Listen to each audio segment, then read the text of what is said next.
Hello friends, स्वागत है आपका कामेश्वरी दीप चैनल पर। आज मैं आपसे बात करूंगी। भक्ति का प्रथम मार्ग है सरलता।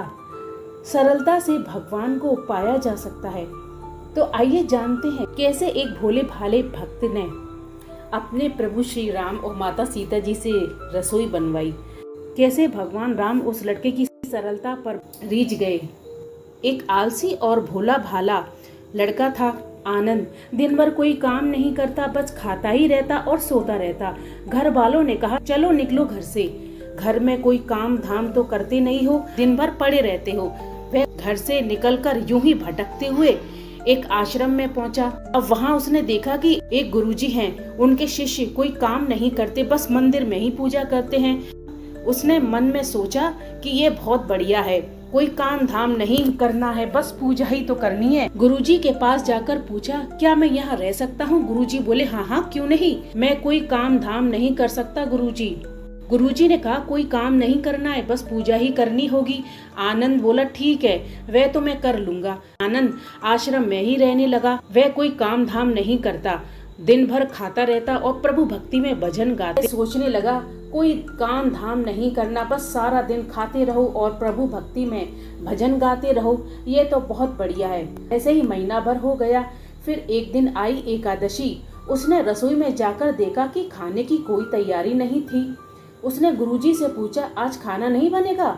गुरुजी ने कहा, नहीं, आज तो एकादशी है, तुम्हारा भी उपवास है। उसने कहा, नहीं, अगर मैंने उपवास कर लिया तो कल का दिन मैं नहीं देख पाऊंगा। हम तो उपवास नहीं कर सकते, हमें तो बहुत भूख लगती है। आपने पहले क्यों नहीं बताया? गुरुजी ने कहा, ठीक है, तुम ना करो उपवास, पर खाना भी तुम्हारे लिए कोई और नहीं बनाएगा, तुम खुद ही बना लो। अब मरता क्या ना करता। रसोई में गया। फिर गुरुजी आए। देखो, अगर तुम खाना बना लो, राम जी को भोग जरूर लगा देना और नदी के उस पार जाकर बना लो रसोई। ठीक है। लकड़ी, आटा, तेल, सब्जी लेकर आनंद महाराज चले गए। अब जैसे तैसे खाना भी बनाया। अब खाने लगा तो उसे याद आया कि गुरुजी ने कहा था कि राम जी को भोग लगाकर ही खाना है। अब वह भजन गाने लगा, आओ मेरे राम जी भोग लगाओ जी, प्रभु राम आइए, श्री राम आइए, मेरे भोजन का भोग लगाइए। कोई ना आया तो बेचैन हो गया, यहाँ तो मुझे भूख लग रही है और राम जी आ ही नहीं रहे हैं। अब वह भोला भाला आनंद जानता तो था नहीं कि प्रभु साक्षात तो नहीं आएंगे, पर गुरुजी की बात तो मानना जरूरी है ना। फिर उसने कहा, देखो प्रभु राम जी, मैं समझ गया कि आप क्यों नहीं आ रहे हो। मैंने रूखा सूखा बनाया है और आपको पूरी पकवान खाने की आदत जो है, तो सुनो प्रभु जी, अब वहाँ भी आज कुछ नहीं बना है, सबकी एकादशी है, खाना है तो यही भोग खा लो। अब श्री राम जी अपने भक्त की सरलता पर बड़े मुस्कुराए और माता सीता के साथ में प्रकट हो गए। भक्त अब असमंजस में पड़ गया। गुरुजी ने तो कहा था कि राम जी आएंगे, पर यहाँ तो माता सीता भी आई हैं और मैंने तो बस 2 लोगों का ही खाना बनाया है। चलो कोई बात नहीं, आज इन दोनों को खिला ही देता हूँ। बोला, प्रभु मैं भूखा रह गया, लेकिन मुझे आप दोनों को देखकर बड़ा अच्छा लग रहा है, लेकिन अगली एकादशी पर ऐसा मत करना, पहले बता देना कि कितने जन आ रहे हैं और थोड़ा सा जल्दी आ जाना, ताकि मैं भोजन अच्छे से बना सकूं आप दोनों के लिए।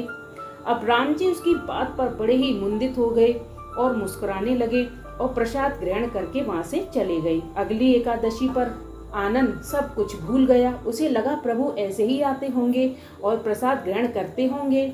फिर एकादशी आई। गुरुजी से कहा, मैं चला अपना खाना बनाने, पर गुरुजी थोड़ा ज्यादा अनाज देना, वहाँ 2 लोग आते हैं। गुरुजी मुस्कुराए, भूख के मारे बावला है, ठीक है, ले जा और अनाज ले जा। अब की बार उसने 3 लोगों का खाना बनाया।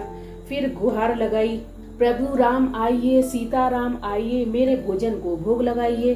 प्रभु की महिमा भी निराली है। भक्त के साथ कौतूहल करने में उन्हें बड़ा मजा आता है। इस बार वे अपने भाई लक्ष्मण, भरत, शत्रुघ्न को लेकर आ गए। भक्त को यह देखकर चक्कर आ गया। यह क्या हुआ? एक का भोजन बनाया तो 2 लोग आए, आज 2 का ज्यादा खाना बनाया तो पूरा खानदान आ गया।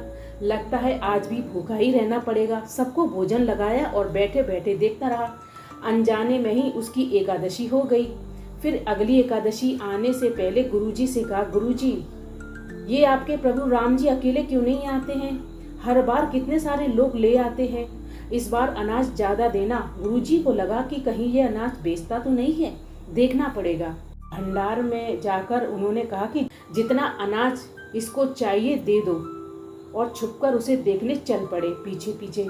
अब इस बार आनंद ने सोचा खाना पहले नहीं बनाऊंगा, पता नहीं कितने लोग आ जाएं, पहले बुला लेता हूँ फिर बनाता हूँ। फिर से प्रभु श्री राम को आवाज लगाई, प्रभु राम आइए, श्री राम आइए, मेरे भोजन का भोग लगाइए। पूरा राम दरबार आया, हनुमान जी भी साथ आए, लेकिन ये क्या, प्रसाद तो तैयारी नहीं है। भक्त ठहरा भोला भाला, बोला प्रभु इस बार मैंने खाना नहीं बनाया है। प्रभु ने पूछा क्यों?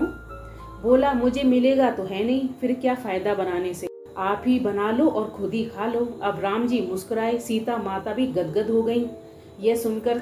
अब उनके मासूम जवाब से लक्ष्मण जी बोले क्या करें प्रभु? प्रभु बोले भक्ति की इच्छा है तो पूरी करनी ही पड़ेगी, चलो लग जाओ काम से। लक्ष्मण जी ने लकड़ी उठाई, माता सीता आटा गूंदने लगी और भक्त एक तरफ बैठकर देखता रहा। माता सीता रसोई बना रही थी तो कई ऋषि मुनि यक्ष गंधर्व प्रसाद लेने आने लगे। इधर गुरुजी ने देखा खाना तो बना ही नहीं है, भक्त एक कोने में बैठा है। पूछा बेटा क्या बात है, खाना क्यों नहीं बनाया? बोला अच्छा किया गुरुजी आप आ गए, देखिए कितने सारे लोग आते हैं प्रभु राम के साथ में। गुरुजी बोले मुझे तो कोई नहीं दिख रहा है तुम्हारे और अनाज के सिवा। भक्त ने अपना माथा पकड़ लिया, एक तो इतनी मेहनत करवाते हैं प्रभु, भूखा भी रखते हैं, ऊपर से गुरुजी को दिख भी नहीं रहे हैं, यह तो बड़ी मुसीबत है, अब क्या करूं? प्रभु से कहा आप गुरुजी को क्यों नहीं दिख रहे हैं प्रभु? प्रभु बोले मैं उन्हें नहीं दिख सकता। बोला क्यों? क्यों, वे तो बड़े पंडित हैं, ज्ञानी हैं, विद्वान हैं, उन्हें तो बहुत कुछ आता है, आप उनको क्यों नहीं दिखते? प्रभु बोले माना कि उनको सब आता है पर वे सरल नहीं हैं तुम्हारी तरह, इसलिए उनको नहीं दिख सकता। अब आनंद ने गुरुजी से कहा गुरुजी प्रभु कह रहे हैं कि आप सरल नहीं हैं इसलिए आपको नहीं दिखेंगे। अब गुरुजी रोने लगे, वाकई में मैंने सब कुछ पाया पर सरलता नहीं पा सका तुम्हारी तरह, और प्रभु तो मन की सरलता से ही मिलते हैं।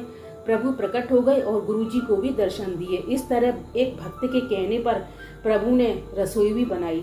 भक्ति का प्रथम मार्ग है सरलता। सरलता से भगवान को पाया जा सकता है। अगर आपको मेरा वीडियो पसंद आए तो लाइक, सब्सक्राइब और शेयर ज़रूर कीजिएगा। बेल आइकन का बटन है उसे भी ज़रूर प्रेस कीजिएगा। धन्यवाद। जय श्री राम, जय हनुमान।